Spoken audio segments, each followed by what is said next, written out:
Alright, I'm going to do more of these vlog type of videos. I got to figure out a way how to make these things more interesting so I get more than about 100 views per video. This was the first night ride of the 21-22 season. We had a blast. We rode an Aro3s, a Riot3 Pro, and an Aro3 on YAMAHA'S and a Husky. It was a blast. It was a little jump. But we'll get into this a little bit more in this video. There's going to be some wheelie turns, some steep and deep, well not really deep, but some steep trees. It's basically spring in Utah right now, even though it's January. Here's the start of the ride, flipping the clickers, getting ready to go into the deep. Here we go. This is the entry into a pretty steep hillside that's kind of thick. Lots of fun stuff in here. This is honestly my favorite type of timber sled riding. I just love getting into this really steep terrain, busting off branches, looking for trees. The coverage wasn't quite as good as it has been in the past, in years past. Had to be careful looking for logs and stuff. There's just 3 of us. There's me, my buddy Joe, and that's Trevor right there. Hadn't ridden with Trevor before. He's a new guy on to the TImbersled cruise. He's done pretty good, or did pretty good. You know how it is, video never does anything justice. This is a pretty steep hill, and this is climbing straight up a ravine. There's no way we could do this with earlier, softer snow. Even with this awesome 3-inch track, which by the way, absolutely loving my Riot3 Pro. This thing is awesome, it rips hard, gets good traction. Listen to that Yamaha go. Put a second gear through there somewhere. So much fun.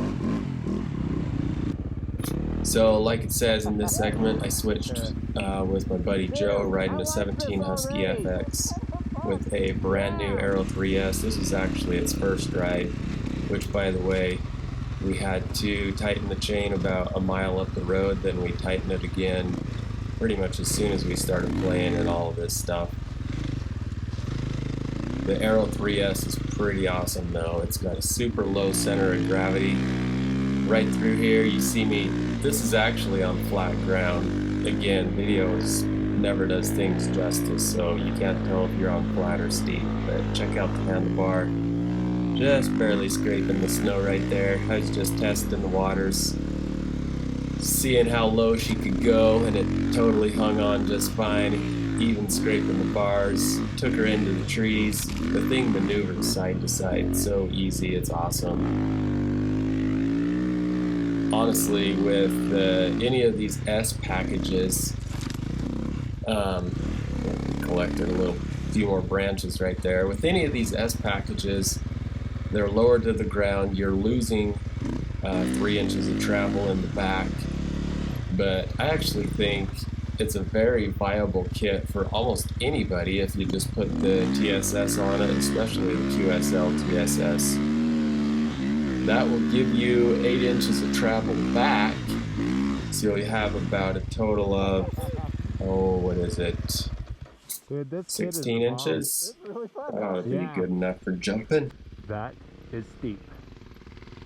This is a little later. We'd switched bikes back. We went over into some super steep country. I love this kind of stuff. This is the kind of steepness that even when you're side hilling it, if you're not on the gas, the track will float up on top of the snow and you will just slide down the hill. But if you get on the gas, the track will dig in, you can get traction, and you can keep moving forward.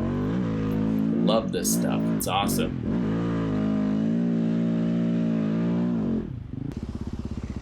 And that 3-inch track was ripping. Yeah. Steepness. Here, found a little jump to do. It's definitely a little sketchier at nighttime. There goes Joe. Figured we'd practice at our wheelie turn skills. I love wheelie turns. There's a difference between a wheelie turn and a re-entry. A wheelie turn is simply that. You can see the back of the track. Actually right there it kind of came out. A re-entry is when you get the whole bike up and out of the snow and you're flipping it around and coming back around. You can't really tell right there, but I kind of did it. Didn't land it perfect. Here's a nice little double jump over some logs.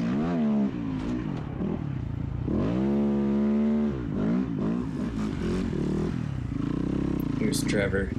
He kind of hit something in the snow, lost his balance, went upside down.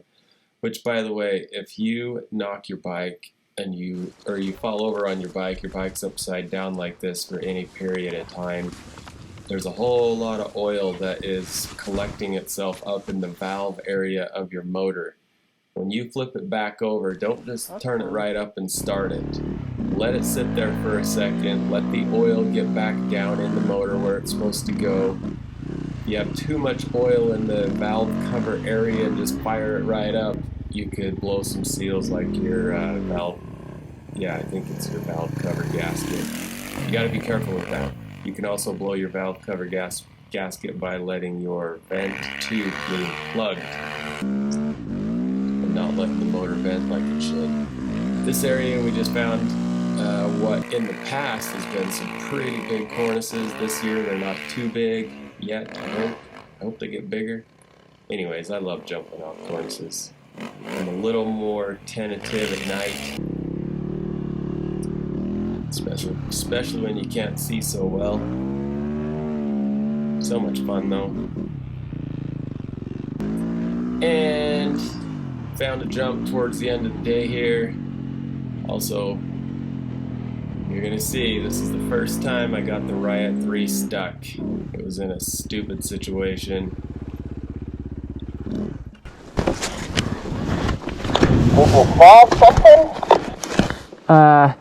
I turned where I didn't think there was a tree and there was a tree.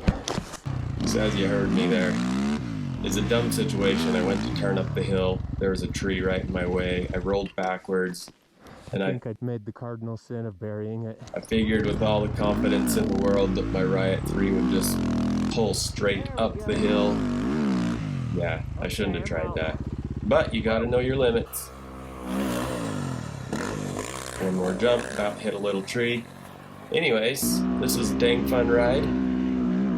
I hope you enjoyed watching. I'm going to try doing these a little bit different, maybe do some voiceover on them in the future, try to get more people's interest. These videos take me a lot longer to make than my how-to kind of videos, and they don't get that many views, so I don't know how much more of these I'm going to do, but we'll just see how these do. Thanks for watching. Please subscribe. Check out all the snow bike links in my comment or video info section.